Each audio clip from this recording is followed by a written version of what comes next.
Hi, Richard Moore here from Make Step Startup. So I've been recently talking with someone about the importance of making decisions early on opportunities. So when there's an opportunity that comes along, let's say for instance that there's a conference you could go to or take a course, or perhaps you could buy into, maybe someone helping mentor you or something like that.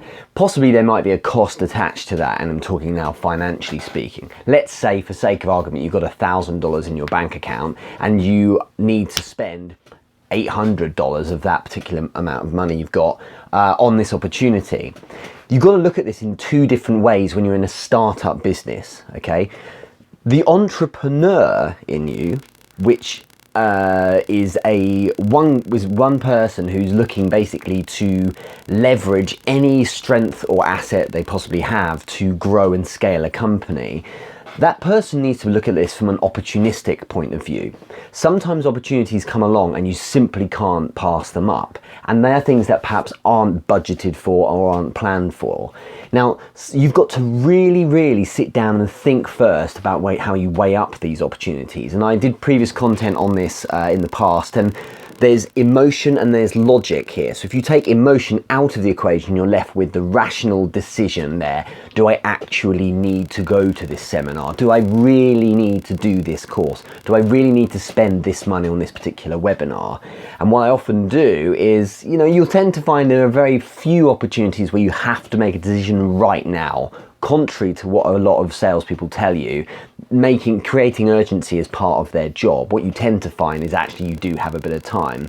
If you have what I've called in the past lust for an opportunity, so if you really are lusting after the results that an opportunity is potentially presenting you, then what you need to do is recognize that the lust for that opportunity, like that kind of desperation you're feeling emotionally to actually buy that opportunity, that is emotion, and you need to give it a bit of time to let that settle down. Okay, so sometimes it's as little as 15 minutes. Sometimes you've heard this saying, you've got to sleep on it. Now, this isn't procrastinating, this is being intelligent. Sometimes you just got to stop for a moment and you just got to think, you know what, if I take the emotion out of this, let me just calm down a bit. Do I really need this? Let's weigh it up from the right perspectives. Okay, so it may be that from a cost benefit point of view, actually it's really worth spending the money on that, because actually if you look at all of the network that the person who you might be working with is going to represent, then potentially you can get yourself miles ahead and really step change your business. So this is one perspective on opportunities. The other side of the coin that I really want you to invite you to think about, especially as a startup business owner, is the businessman side of things. I've been really fortunate that I've worked with some very large companies, hundreds of millions of turnover, and I've worked up at director level with some big corporates in the city. And I've also advised people at the C level, so the chief exec level, at that kind of, in those kind of businesses as well.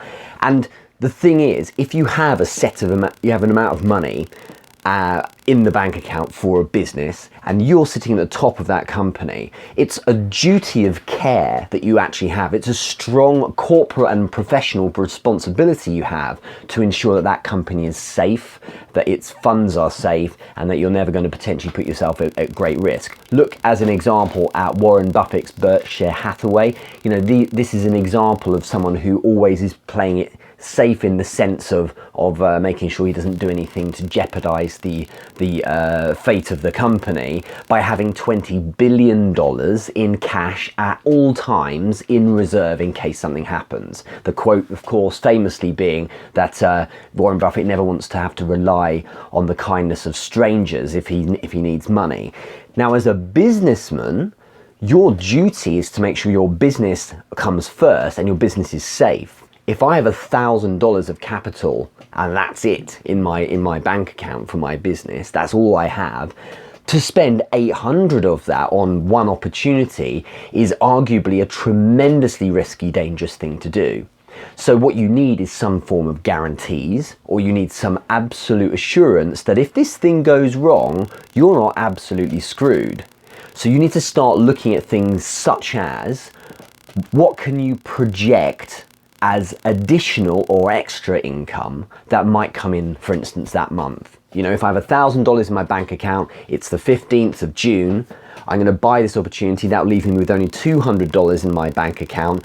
I know for a fact through standing orders or confirmed clients that I have another, you know, $1,500 due to drop in, all signed off before the end of the month. Well, actually then, arguably, I can get by and make it to the end of the month. Another way of looking at it is that represents, you know, 4/5 of my entire fund. This better be such a huge opportunity. Now, the difficult thing is that it often comes down to is really kind of your DNA. Some people are really risk averse, and I mentioned Warren Buffett. Here's someone who said, in your life, you might only make 20 good investments rather than thousands of them, and that's actually a good way to go, and really weigh up and do the due diligence on everything. But then there's the other side of the coin where people take risks, they fail a lot, but actually if you take huge risks, you can really win big. So rather than giving you any kind of practical, specific formula, because there isn't any particular algorithm that's going to always suit you when it comes to weighing up this risk. Because I have been in positions sometimes where actually taking a large percentage, maybe even double-digit percentage of my capital that I have in reserve and using it on one opportunity with some risk attached has been a really good thing that, you know, has really paid off. So, I mean, a good example recently, I put a load of money into a fresh company. I was very keen on what they're doing. I've got a lot of buy-in from the person running it, and I felt very strongly that they could project and actually deliver, especially based on their prior performance on my investment. And so I went ahead and did that. It wasn't representing a huge amount of my budget, but it was certainly a case that if I was to lose that altogether, okay, I wouldn't really be harmed so much. So you may choose to set yourself some form of like a dotted line in your bank account for your business and say, well, if it ever comes to the point where I'm needing to invest an amount of money that takes me beneath that amount of money that I need in a month, well then I have to simply say no. Because whilst the entrepreneur and that, you know, the exciting, romantic, opportunistic side of you wants to dive in because the romance is telling you, do you know what, this could be amazing, this could really change me. The businessman side of you needs to do the due diligence, and being a responsible businessman, okay, requires you to have a duty of care for that business. You need to treat your business as if it's a child of your own. It's like it's a family member. You wouldn't risk the life of your family member to potentially get them ahead. So you need to make sure you look after it. It's a balance. There's risk aversion that you can take to an extreme. There's kind of risk-ophile, if you want to think of it. Someone who's really keen on taking risk. That means you potentially going to crash and burn a lot. I would always suggest you have money in reserve and never risk more than the company, of course, but never risk something that, if it was to fail, would basically put you in a position where the company then, you know, your position is no longer tenable. You can't pay your staff, you can't pay your overheads or something like that. Having said all that, you may choose to back yourself because the opportunity may be so strong that actually when you take the opportunity, if it doesn't work out, you know, I mean, I've done this before actually, to be fair, I've done this before where I've lost money, but that was actually circumstantial. It was other things out of my control that required me to pay out. But I backed myself to go and make some money. So I simply had to hustle. And I remember it was probably 48 to 72 hours. I just closed new business. I went out, knocked on doors and made money. And that way I felt much more in control again. And actually I could build up that money. So one thing to look at is if you have that kind of product, the right kind of service, you can always knock on doors, you can always go make money. And that's something to bear in mind. That's why really sales is a wonderful skill to have, because if you have a great product and you're able to get it in front of people, you know what, you can then start taking bigger risks and jumping on opportunities, because you know if something really went awry, you know what, you can drop everything and go out there and go and make some money. So that's an important thing to weigh up. But bear that in mind, there's an opportunistic side and then there's a businessman side. Make a strong call. If you don't have the income to offset the amount of money you're spending, what are you thinking by spending all that money on an opportunity? Okay, if one opportunity, which is maybe something that actually it's not going to make a massive direct cash flow based impact on you. You know, it might be a conference or a seminar, and yeah, that might be healthy stuff to learn, but actually you could live without it. You don't want to be splashing all of your capital off on that, because what happens if a different opportunity comes along? And I'll leave you with one thing that came up. There was a mentee of mine recently.